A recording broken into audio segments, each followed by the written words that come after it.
E fala aí, pessoal, trazendo para vocês mais um vídeo aí no canal, voltando aí com Tonari no Yokai-san, episódio 10.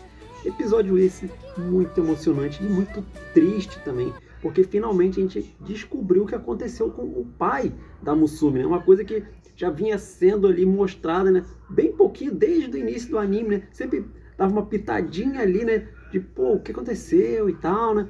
E agora tudo foi explicado, né?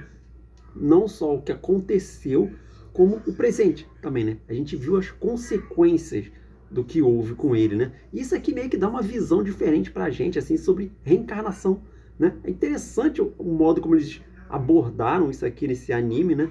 E diferente, né? Só que muito triste também, né? Ainda mais se não tiver jeito mesmo, né? Se o que aconteceu nesse episódio foi definitivo. Não tem mais volta, é impossível reverter aquilo ali, né?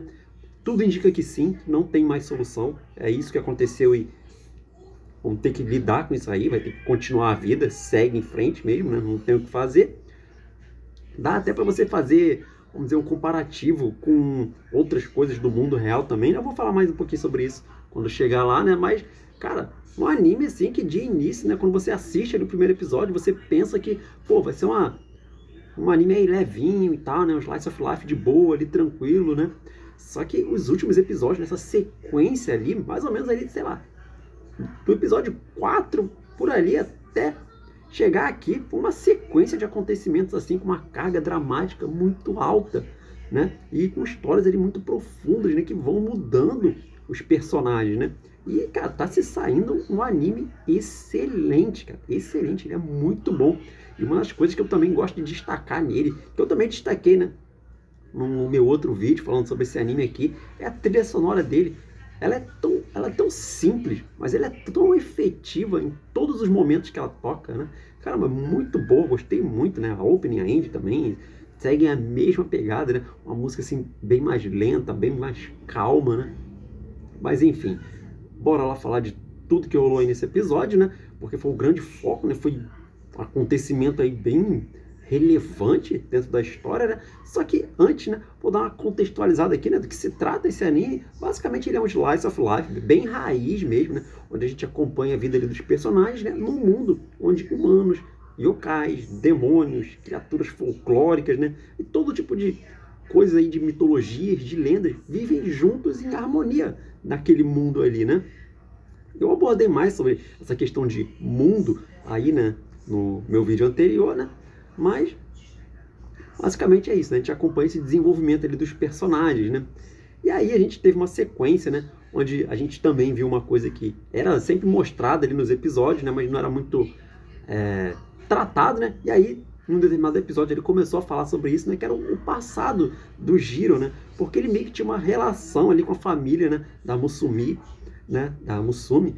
E você ficava ali, caramba, pô, mas da onde que vem isso aqui, né? Porque a gente sabe que o Jiro, né? É um ser ali, tal, que é bem antigo já. Ele já tá vivo há muito tempo, tal. Ele tem um período, né? Um tempo de vida ali bem mais longo, né? Do que um humano normal. Então ele conheceu a bisavó, né? Da Musumi. E eu falei, caramba, cara, olha isso, a bisavó dela, né? Que aliás teve um destino dela trágico, porque um monte de coisa ruim aconteceu com ela. E você fica, caramba, mano, por que, cara? Por que tanta tragédia aconteceu com aquela pessoa ali, né? Deve, sei lá, alguma maldição da família, alguma coisa assim, porque, nossa senhora, tudo deu errado pra ela, né? E aí, quando ela acabou morrendo, né, de forma trágica também, né, ela pediu pro Giro esquecer ela, né, porque ela não queria que ele carregasse esse sofrimento ali que ela passou nos últimos anos ali de vida dela, né, para sempre, né, que ele ficasse sempre se lembrando sobre isso, né. E a gente via essa jornada do Giro, né, ele, vamos dizer assim, meio que queria esquecer, né, porque era uma vontade lá da bisavó dela, da Musumi, né, só que ao mesmo tempo, né, o subconsciente dele, o coração dele, talvez, né, lutava ali para não esquecer aquele acontecimento, né? Aí acabou que ele descobriu uma carta sobre ela, tal, né? Onde ela comentou sobre isso e meio que se arrependeu, né, do pedido dela, e falou que ela desejava que ele realmente não se esquecesse, né? Então meio que o Giro conseguiu fazer as pazes com o passado dele, então de certa forma até que teve um desfecho positivo, né? Nessa história. A gente também viu, né, um pouco lá do passado, né, do Agen-san, né, aquele que se transforma em carro lá e tal, né. Então, porque envolveu também uma história junto com o Butcher, né, ele que estava bem apreensivo, né, nos últimos episódios ali, né, porque ele ficou pensando, caramba, o tempo de vida, né, das pessoas, né, daqueles seres ali é diferente, né, ele como um necromata, ele vai viver tanto tempo, né, só que a família dele não vai viver um período tão longo assim, né? Então ele já fica com aquele negócio preocupado depois de despedidas e tal, o que eu vou fazer, né, depois, ou quando eu me for e tal, o que vai acontecer das pessoas que ficarem, né? Um dilema ali que ele foi tendo, né? E o anime foi aprofundando bastante isso, né? E acabou da gente ver, né, a esposa lá do companheiro, né, do Agen-san também, num episódio muito emocionante também, cara. Cara, todas as histórias aqui, elas são tão bem feitas, né? Elas não levam tanto episódio assim. Se você for pegar cada um desses casos aí que foram acontecendo, dá pra você colocar ali em 2, 3 episódios. Claro que não começa, se não tem um início e um fim determinado, né? Mas dá pra dizer que a situação ela se desenvolve ali em 2, 3 episódios, né? Mas claro que nos anteriores e nos posteriores também, né, vai ter uma pitadinha ali, né? Pra incrementar, né, determinado acontecimento. E o anime ele faz muito bem isso, né? Porque ele consegue passar, né, uma veracidade naqueles acontecimentos que estão acontecendo ali, né? Porque você se importa com os personagens, né? Você entende o que cada um tá pensando, o que cada um tá sentindo. Esse anime aqui, ele trabalha os personagens dele muito bem, cara. Acho que é a maior qualidade que esse anime tem, é isso. A gente também teve uma outra história ali, né? Dessa vez focada ali no Ryo, né? E na Ren-san, né? Aqui, o garoto lá e a garota capa, né? Lembra que no vídeo passado, né, que eu falei sobre esse anime, né? Tinha mostrado que, pô, eles tinham ficado meio que afastados ali. Não ela em si, né? Mas ele, né? Ele meio que deu um gelo nela ali, né, porque os garotos, ali, coisa de criança mesmo, né? Os garotos da turma ficavam falando, ah, vocês dois estão namorando, que não sei o que e tal. E aí ele ficou meio com vergonha daquilo ali e tal, né? E ficou meio que se afastando um pouco dela, né? Não falava com ela, ficou no canto dele lá, né? Não que ele tratou mal, nada disso, né? Mas só ficou no canto dele, né? Meio que não dando muita bola ali, né? Querendo se afastar um pouquinho assim e tal, né? O que deixou ela bastante triste e tal. Ela até passou por um período ali, né? Da espécie dela, de capa, que é tipo uma hibernação ali que eles têm, né? E aí se você sente muito frio, você pode acabar adormecendo e ficar nesse estado ali por muito tempo, né? Então ela tinha que se resguardar bastante. Ela ficou alguns dias sem ir pra escola, então acabou que afastou um pouco eles, né? Só que aí os garotos da própria turma, né, confrontaram ali o Ryo sobre isso. Pô, cara, você ficou tratando ela mal, não sei o quê. E ele nem tinha se dado conta disso, né? Que ela ficou mal com aquilo ali, né? Bom, e aí eles acabam se reencontrando, né? Ali no acontecimento que teve no Rio ali, né? Porque caiu uma bola, que estavam brincando lá os garotos, né? E aí o Rio foi pegar, né? E aí ele acabou sendo sugado pra dentro do rio, né? Porque aquele período do ano ali era onde um deus dragão daquela região ali ficava próximo de acordar e tal, né? Então ele acabava inconscientemente sugando as pessoas para dentro do rio, né? E aí a Rei-san foi lá, salvou ele, pulou dentro do rio e tal, né? E aí todo mundo ficou com aquela preocupação, né? Porque ela era como se você afundasse eternamente naquele rio ali, como se não tivesse fim, uma espécie de buraco negro mesmo, né? E aí todo mundo se juntou para poder salvar ela, né? O Giro, né, apareceu ali novamente, né? Porque como eu falei, todas as histórias, mesmo que sejam episódicas em alguns momentos, né, elas acabam se entrelaçando entre todo mundo ali naquela comunidade, naquela cidade de onde eles vivem, né? E aí eles conseguiram salvar ela, tá uma cena muito bonita também. E aí acabou que o Ryo e ela fizeram as pazes ali, também foi bem bacana, né? E aí a gente chegou, né, nesse episódio 10 aqui, né? Que foi, vamos dizer, um marco, né? Porque explicou, né, o que aconteceu com o pai da Musumi. Porque tudo que a gente tinha visto era que, pô, ele tinha desaparecido, ele parece que tinha sido sugado, tal, por um vórtice, alguma coisa assim, tal, mas não davam explicações, né? E aqui explicou tudo. Porque uma coisa que eu também tinha comentado no vídeo passado é que tinha uma espécie de sombra que ficava meio que seguindo a Musumi, né? E você ficava, caramba, de onde que é essa sombra, né? E é dito ali na história, né, da obra ali que existe uma espécie de, parece uma dimensão das sombras, alguma coisa assim, né? Que é atraída por pessoas que têm algum sentimento ali de solidão e tal, que estão passando por um momento meio difícil e acaba pegando essas pessoas, né?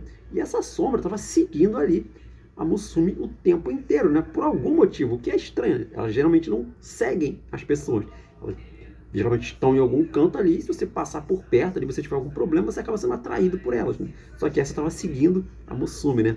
E aí ela acaba sendo capturada, né, por essa sombra ali, que engole ela, literalmente, né?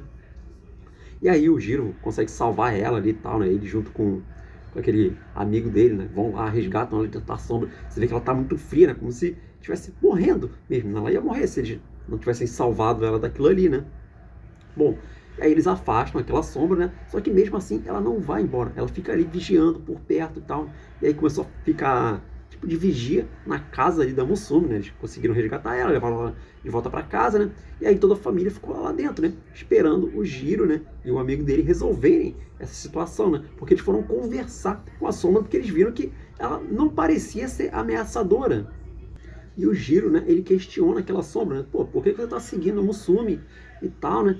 E aí ele fala que não sabe. A sombra começa a falar, né? E não sabe o porquê daquilo ali e tal. Ele só é atraído por aquele lugar ali, mesmo ele não sabe, né? Como se fosse uma espécie de instinto, né? Só que aí quando o pessoal ouve a voz daquela sombra, e aí eles se tocam, né? É o pai da Musume, né? Ele que tá ali naquela sombra, né? E aí a gente tem todo o flashback, né, do que aconteceu com ele, né? Porque... E aí cara, mostra um monte de cena tão bonitinha ali, eles em família e tal, né? E ele com as duas filhas, né? Que é a Musume, né? E a Saki. Acho que é Saki, se eu não me engano. Ou Sato. Enfim, né? Que é as duas filhas dele ali, né? E ele trabalha muito fora, né? Às vezes ele tem que fazer viagens e tal. Então ele acaba ficando um pouco de tempo fora de casa, né? Só que mesmo assim ele é todo amável ali com as filhas dele e tal, né? A Saki, ela fica um pouquinho brava ali. Pô, você já vai sair de novo e tal, não sei o que. A Musume é muito apegada a ele ali, porque ele tá sempre, né, fazendo tipo um upa ali que ele faz, né? Ele dá um abraço nela ali e tal. Muito legal. E aí ele sai de viagem, vai pra cidade fazer algum trabalho lá. Só que ele começa a sentir um pouco de solidão, né? Porque ele tá sozinho, ele vai passar um tempo fora, né? Então ele tá sem a família dele. Então começa aquele sentimento, né, de solidão. Ele compra lá um presente para levar para as garotas, né? Os colegas de trabalho até falam, pô, toma cuidado aqui, porque nessa região tá tendo muito problema de desaparecimento, tal, das pessoas sendo sugadas por aquele vórtice e tal, né? E aí um dia, né, quando ele tá voltando para casa, ele vai pegar um atalho, né? E aí ele acaba preso num beco, né? E essa coisa suga ele para dentro, né? Absorve ele, né? Então meio que o Jiro conta, né, que aquela coisa, quando ela absorve a pessoa, né, ela simplesmente acaba. É como se fosse realmente um buraco negro, né? E aí acaba com o corpo da pessoa, com todas as lembranças, né? Só sobra a alma da pessoa ali, né? Por isso que essa alma, né, tinha esse sentimento forte ali de querer voltar para casa, né? Voltar para Musume, para a família dele, né? Por isso que ele ficou seguindo, né? Dá até para você considerar que quando ele engoliu a Musume lá no começo, né, seria aquela forma daquele abraço, né, que ele dava nela ali, né? Só que ele não tem lembrança de nada, né? Só que quando ele chegou ali na casa dele, né, e ele começou a conversar ali com o Jiro, né, meio que fez com que ele reencarnasse, né? O Jiro conseguiu puxar ele ali de dentro daquela sombra, né? Só que não era exatamente o pai dela. Ele resgatou a alma do pai dela, né? Só que quando ele saiu de lá, era uma outra coisa. Era uma criatura ali, né? Da mesma... Era um Beto-Beto que eles chamam, né? Que é da mesma raça lá do Benmaru, né? Que até foi lá para ajudar ele, né, com essa situação, né? Porque ele fala que também já passou pela mesma coisa antes, né? E curioso, né? Ele reencarnou, no caso, né? E ele fala que não lembra, né, de nada do passado dele, né? Então ele nem sequer sabe se ele era um humano antigamente, se ele era algum animal, se ele era uma sombra, talvez, né? É misterioso mesmo, né? Algumas coisas daquele mundo ali, né? Só que aí a gente vê que o pai da Musume, né, agora numa nova forma que ele tá ali, ele, além de não lembrar de absolutamente nada, né, ele tá ali como se fosse uma espécie de recém-nascido, né? Eles falam que o ego dele ainda não despertou, né? Vamos dizer assim, essa nova forma para a alma dele, né? Então ele tá ali quieto no canto dele, sem saber de absolutamente nada, né? E a família dele ali, né, a esposa dele preocupada, falando, pô, será que ele vai lembrar da gente, né? Será que ele vai lembrar da vida passada? O Benmara, né, ele fala que, pô, não tem como saber isso, né? Porque comigo foi um gatilho, né? De repente eu comi uma tigela ali de arroz e tal, né? Achei gostoso e aí eu despertei novamente, né? Desse mundo. Só que ele, no caso, não lembra de nada, né? Da vida passada. Só que não tem como ter certeza se todo caso vai ser assim, né? Então ele não sabe se o pai da Musume vai se lembrar ou não, né? A Musume, ela aparece ali e tal, né? Fala com ele, né? E você vê que é estranho a situação, né? Porque embora seja o pai dela ali, só que, vamos dizer, em outra forma, né? Em outro corpo, em outra condição, né? Ainda é o pai dela, mas é estranho, né?